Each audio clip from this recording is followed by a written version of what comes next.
కార్లు ఉన్న సెంటర్కి వెళ్ళిను, లేకపోతే కనుక ఆటోలు ఉన్న సెంటర్కి వెళ్ళిను అక్కడికి వెళ్ళి ఎక్కే రోజుల నుంచి, లేదా ఎవరైనా తెలిసిన వాళ్ళు ఉంటే ఫోన్ చేసి పిలిపించుకునే దశ నుండి ఇప్పుడు ఓలాలు ఊబర్లు వచ్చిన తర్వాత వాటిట్లో మనం ఇంట్లో కూర్చుని నొక్కితే మన ఇంటి దగ్గరికి అవి వచ్చేస్తే పికప్ చేసుకుంటూ వెళ్తే గతంలోకి మళ్ళీ భారీ రేట్లు కాకుండా కొంత సఫిషియెంట్ రేట్లు ఉండటంతో ఇప్పుడు కార్లు ఎక్కడం అనేటటువంటిది మధ్యతరగతి దిగువ మధ్యతరగతి కూడా కామన్ అయింది.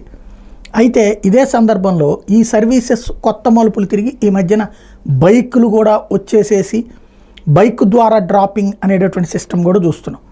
ముందు ర్యాపిడో బిగినాయి, ఇప్పుడు వివిధ సంస్థలు కూడా అది. అయితే ఇప్పుడు అది కూడా దాటిపోయి కొత్తగా ఈ ఉబర్ వాళ్ళు ఈ కాశ్మీర్కి వెళ్ళేటటువంటి టూరిస్టులు అక్కడ ఏం కోరుకుంటారు, ఆ బోట్లు షికారా బోట్ అంటారు, అంటే ఒక ఇల్లు లాగా ఉంటుంది అనమాట, ఒక బోట్లో ఒక ఫ్యామిలీ వెళ్ళచ్చు.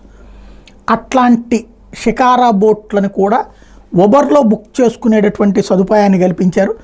అది అత్యంత కీలకమైనటువంటిది. కాశ్మీర్లో షికారా బుకింగ్లకు సంబంధించి ఇటలీలోని వెనిస్ సహా కొన్ని ఐరోపా దేశాల్లో బోటింగ్ బుకింగ్ సేవల్ని ఈ సంస్థ అందిస్తోంది.